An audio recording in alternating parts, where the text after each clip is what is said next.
And you walk into the train and you look around to smile and nope, everybody is either sleeping or on their phone. So I think these are just funny pictures because all of these people, every person in these pictures has their phone out. I think it's the greatest barrier against learning language, teaching language.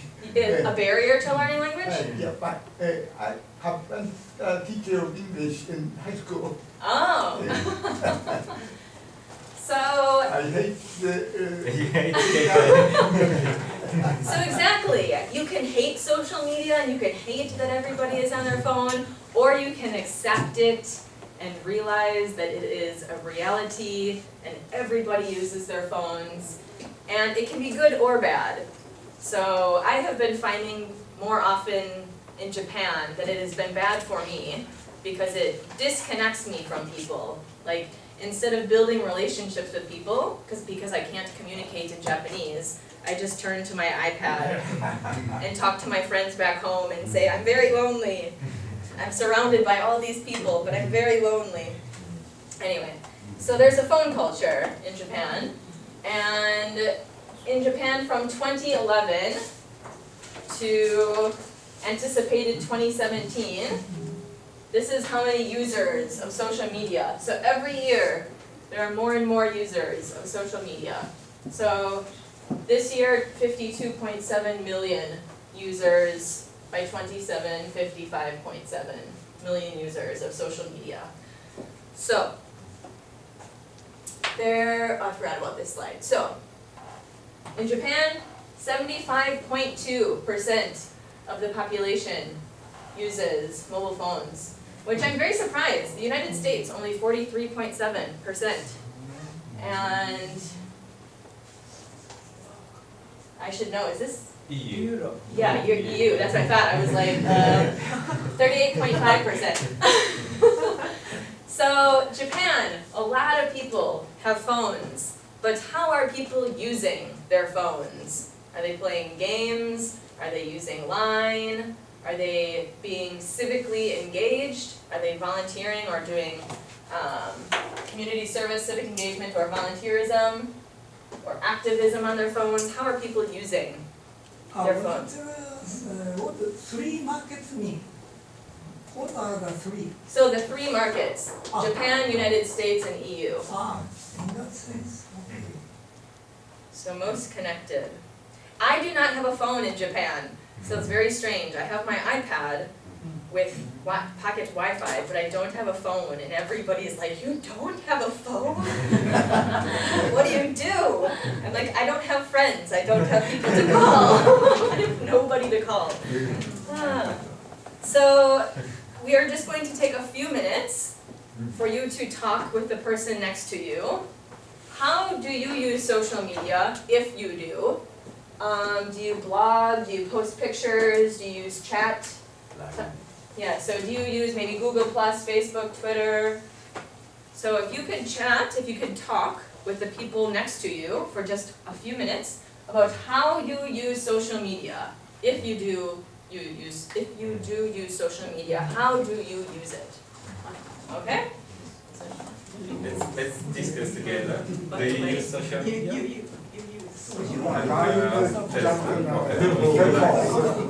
Yeah, so that's just on your cell phone, it's just texting, mobile texting. No smartphone, so no social media. And I computer, no so no Facebook, no social media.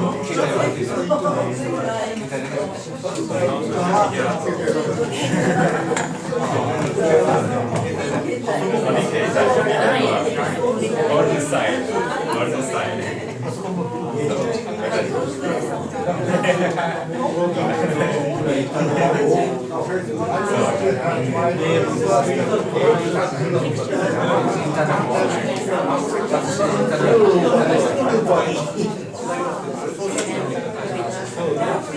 So who uses social media here? No social media, no Facebook, no Line. You don't use. You have a smartphone. No smartphone. That's okay.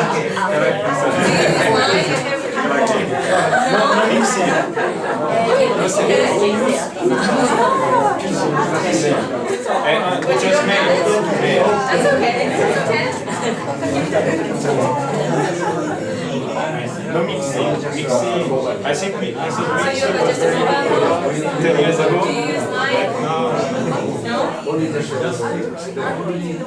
See, that's smart. See, it's generation differences, but I like this. Do you use social media? Yes. What kind of? Blogging and Blogging. Mixing. Mail. Mail is not considered, I think, as a social media. I'm not sure. Line. Facebook. Facebook.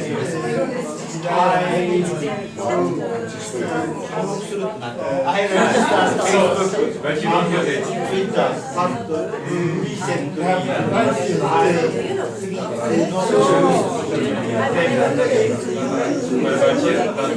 No? Okay, I am sorry to interrupt. I am realizing that I am talking too much. I have so much material to go through and I'm talking too much. So very quickly, I'm noticing maybe there is a generational difference. So, wait, no, it's okay. This is very interesting to me. I talked about this with students, with high school students at a United Nations seminar, and every person raised their hand and said they use social media and have a cell phone. So now I want you to raise your hand. Do you use social media? Raise your hand if you use some kind of social media. Okay, so half of you, or a little more than half? Okay, yeah, a lot of people use YouTube, which is very, very popular. So, this is interesting. I love this generational difference. This is very interesting for me. I like it. Used to be. So, Our generation enjoyed talking. see? Exactly. I wish that I was a part of your generation. Enjoyed by the ceremony. Yeah, I feel like conversation doesn't have as much meaning anymore because my generation is different, so maybe you communicate with your friends and family differently. But now, my friends just text me everything. So when we see each other in person, I've already heard everything from them because they texted it to me. So I'm like, you already told me that story. You posted about it on Facebook, or you tweeted a picture about it, or you texted me. None of this is new.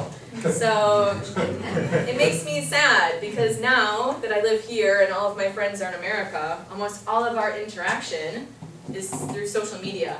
And we have to use Skype to communicate. So it's always through a computer screen, all of our interactions. We don't have face-to-face anymore. And humans, we need touch, we need physical touch sometimes. We just need to be with people.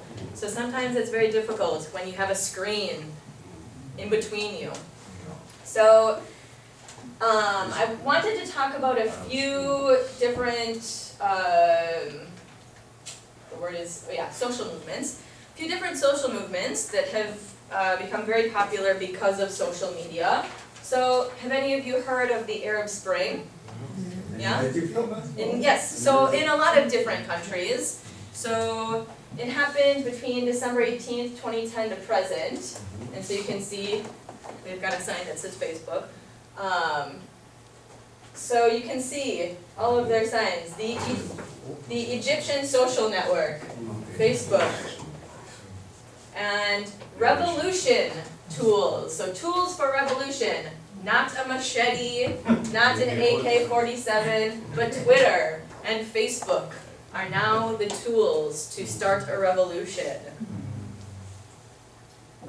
So many people think that women in the Middle East, they think that they don't have power. But I love this picture because it's showing that if she has a phone, She can take a picture of anything. She can take a video of anything and send it all around the world and show her power through her phone. So this revolution will be tweeted. Tweeted, yes. So they're going to tweet using Twitter. So if you don't know what the Arab Spring was, they used violent and non-violent protests, fighting for democracy in the Arab world, because there were a lot of powerful rulers who were not good people, so they fought against them. We've got freedom. There's a lot of powerful pictures of the different non-violent protests. So, social media is a tool for activism. Results of the Arab Spring so far. So, in these countries, the government was overthrown, so they took over the government. There was a civil war in these countries. And some major protests, some minor protests. So there was a lot happening during the Arab Spring, and they were able to communicate how they were going to protest using Facebook and Twitter and different online tools. This one you might not be as familiar with. It was very popular in America. It was called the ALS Ice Bucket Challenge. Have you heard of this? Yes! Cool! Okay, so ALS is a disease that affects your muscles, also called Lou Gehrig's disease, where you have difficulty speaking, breathing. So ALS had an ice bucket challenge where they said, post a video of yourself pouring ice cold water on yourself, or donate money to our foundation. So they raised over $100 million in like 3 months for ALS. I'm going to show you a couple of the videos.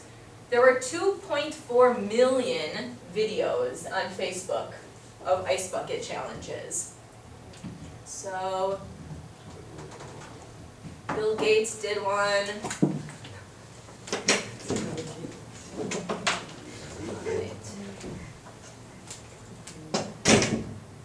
And after I dump this bucket of ice on my head, I get to nominate 3 new people to challenge.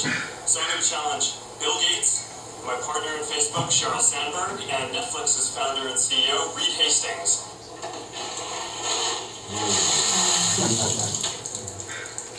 I'm glad to give to ALS. It's a great cause, but I want to accept this challenge. I want to do it better than it's been done.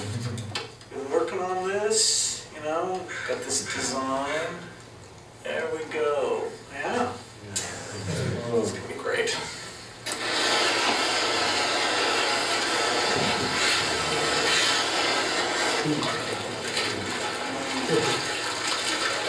I'm here to join the people bringing attention to Lou Gehrig's disease by taking the ALS Ice Bucket Challenge. I'm going to challenge 3 more people. Elon Musk, Ryan Seacrest, and Chris Anderson of TED. Consider yourself challenged. You have 24 hours. Good luck.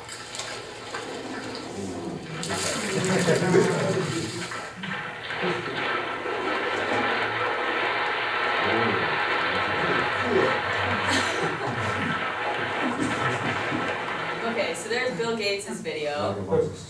And then Matt Damon is a famous actor. I don't know if you know Matt Damon. Jimmy Kimmel challenged me, so it took me a while to get back, so I got to pay the fine, which I will definitely do. It took me more than 24 hours, which was one of the rules. But it posed kind of a problem for me, not only because there's a drought here in California, but because I co-founded Water.org, and we envision the day when everybody has access to a clean drink of water, and there are about 800 million people in the world who don't, and so dumping a clean bucket of water on my head seemed a little crazy.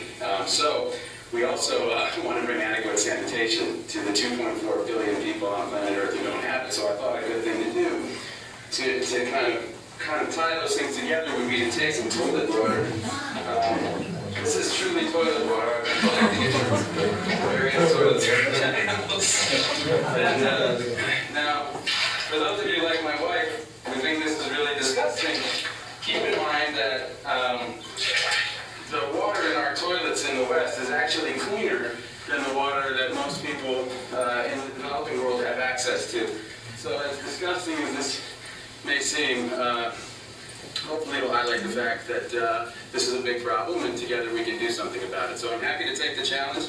Help knock out ALS, I'm all for that. For more information about the clean water crisis and sanitation crisis, please visit us at water.org. Ben Affleck and Jimmy Kimmel, this is for you.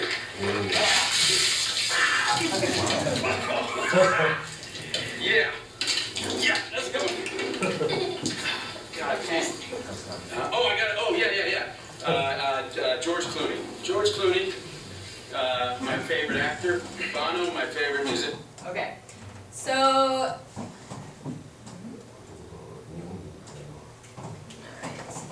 So, I don't know if you understood everything that was said in those videos, but Matt Damon is a famous actor. He started a nonprofit called water.org. So, he wants to make sure that everybody in the world has access to clean water. So, one of the criticisms or complaints about this challenge is that we're using so much clean water just to dump it on our heads. And so Matt Damon said there's a drought in California, so it's really dry, there hasn't been any rain. Why are we pouring all this water on our heads for no reason? So that is why he used the toilet water, and he even said, some of you might think this is really disgusting, but this toilet water is actually cleaner than most of the water in developing countries, in third world countries like India or Nepal or Thailand. So it's impossible to in Japan. It's impossible in Japan. it's impossible. In Japan? Why? Why? Water is always clean in Japan. Well, you also don't want to waste it. Even if you have it, you don't want to waste it. So there were 2.4 million videos that people posted, and they always challenged their friends. So you maybe saw Bill Gates, he said, okay, I'm doing this challenge, now 3 of my friends have to do this challenge. So they complained about the misuse of water, and people who made the videos, they said that they were going to donate, but only 10% of people who made the videos actually donated money. So we start to think, is this challenge, is this video more about me looking good, saying, I'm a good person, I donate my money to an organization, look at my video. Is it more about the person donating, or is it more about the organization? Because if only 10% of people are donating, but they're making the video, it seems like they want people to think that they're good for donating, but then they actually never donate. So that's one of the challenges, the ice bucket challenge. So it was crazy how much money they raised though. From August 12th to August 27th, they had $94.3 million from $4 million. So they raised like $100 million in less than a month, which is amazing. So even though only 10% of people donated, they still were able to raise $100 million in a month. The previous year, they received $20 million in the entire year from donations. So the fact that they got $100 million in 1 month is amazing. And then there's a nonprofit called Invisible Children. Have you heard of them? Invisible Children. So they are an organization started by 4 young men who went to Uganda and saw that there were child soldiers. And so he started an organization to try to educate people about the war happening in Uganda and about how children were becoming sex slaves and child soldiers. So they created a video called Kony 2012. This was the main image. This is Joseph Kony. He is the rebel leader in Uganda who was taking children and forcing them to become soldiers. So this whole video, it was only 30 minutes. It has received now over 100 million views on YouTube. They say it was the most quickly watched video on YouTube in the history of YouTube, because everybody would share the link to this message and say, you've got to watch this. So Kony 2012 was a very important movement. Unfortunately, Joseph Kony has not been caught. He is still somewhere in the world. So the whole video, the whole point was try to catch him and try to get him to have to go to the International Criminal Court in the Netherlands. But unfortunately, he has still been escaping. So, but now many people are educated about Joseph Kony and the child soldiers because of this video, because of the 100 million views. And then in New York City, there was something called the People's Climate March on September 21st, 2014. It was the largest climate march in the history of climate marches. Basically, people saying, we are not treating the earth like we should. We are driving too much and using too many oils, and we are not recycling like we should. We need to do something about this. So they had a march, and they used Twitter, and they used the hashtag #PeoplesClimate, and organized. How many people attended? Let's see here. So 311,000 people in New York and also all around the world used Facebook and Twitter to organize this People's Climate March. And then finally, the Hong Kong Umbrella Revolution, which happened in September 2014, is kind of still happening. Do all of you know about the Hong Kong Umbrella Revolution, where they were unhappy with how the elections were happening? So Facebook and Twitter are already not allowed on mainland China. People cannot use Facebook, Twitter, or YouTube. So they were having to find different ways to get the word out. Here's some pictures from the movement with the umbrella. Sorry. Yes? Talking about the umbrella revolution. Today is just the revolution happened. Well, I think was coincidence. Wait, something's happening Yeah, today? yeah, Really? yeah. What is happening? 6月4日。 today? こ One れ year? 天安門事件の起こってから35年かな。そう。 With Tiananmen. Tiananmen Square. Yeah. Oh, Yeah. so it's kind of like a, yeah. It's today? Today's Yeah, today. anniversary. Really? I know, we probably all can remember that one image of the military tank and the person. So this is kind of like the new version of Tiananmen Square. So I know that it's 2:30, If you maybe just a few more minutes and then we can, okay. So here's some pictures from the movement. And strangely, umbrella movement was a hashtag for Twitter, but in China, they cannot use Twitter. So most of the people tweeting umbrella movement were actually from different parts of the world tweeting about it, because in China they couldn't actually use Twitter. So maybe we can take a break and then we can come back and talk about examples of people using social media for a good cause. So we can take a little 15-minute break. Like it's a good time.